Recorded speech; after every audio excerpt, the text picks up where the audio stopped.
নারী, গাড়ি, বাড়ি, স্থাবর অস্থাবর সম্পত্তি, সন্তান সন্ততি, এগুলো প্রাপ্তির আকাঙ্ক্ষা, এগুলোর প্রতি আকর্ষণ মানুষের জনমভর। আমরা সবাই এগুলো চাই, ঠিক কিনা? এর মধ্যে সবচেয়ে গুরুত্বপূর্ণ একটা হচ্ছে সন্তান সন্ততি। দেয় কে? জোরে বলতে হবে, কে দেয়? চাইতে হবে কার কাছে? নাকি মাজারে, নাকি দরগায়? একজন সন্তান দিতে পারে, চিল্লায় বলতে হবে তিনি কে? অনেকে বলে মাজারে মানত না করলে নাকি সন্তান পাওয়া যায় না। এটা কি রে ভাই? মাজারে যদি মানত করা না হয় তাহলে নাকি সন্তান পাওয়া যায় না। এগুলো এসে ডিস্টার্ব করে খুব। এটা খুলে ফেলেন, খুলে নিচে রাখেন, এটাতে এদিকে রেখে দেন, এই পাশে থাক যতটুকু হয়, এদিকে দিয়ে দেন এই পাশে।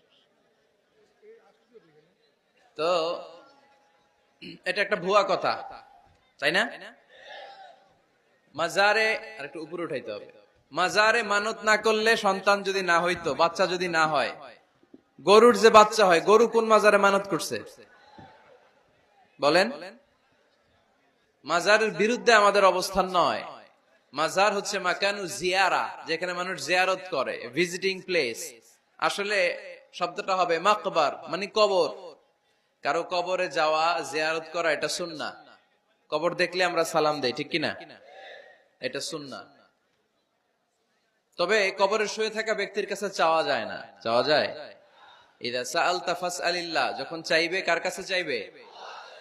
ওয়া ইযা ইসতাআনতা ফাসতাইন বিল্লাহ, সাহায্যের হাত যদি পাতো কার কাছে পাতবো?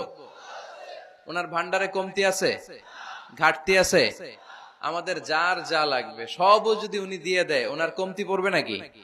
সুবহানাল্লাহ পড়েন। এজন্য মাজারে মানত না করলে সন্তান পাওয়া যায় না, এটা ভুয়া কথা, তাই না? তাহলে ছাগলের বাচ্চা হয় কেমনে, গরুর বাচ্চা হয় কি করে? এরা তো কোথাও মানত করে না। তাহলে বুঝা গেল সন্তান দেয়ার মালিক কে?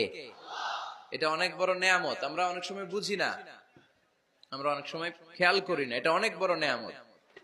যার সন্তান নাই সে জানে সন্তান না থাকার কি জ্বালা। এরকম নিঃসন্তান কিছু ভাইয়েরা আমাদের এলাকায় আছে না নাই? আছে। তারাই জানে কি জ্বালা। তো এই সন্তানকে কোরআন কোথাও বলেছে জিনা, সৌন্দর্য, কোথাও কি বলেছে? উত্তর দিতে হবে। কোথাও কি বলেছে? জিনা।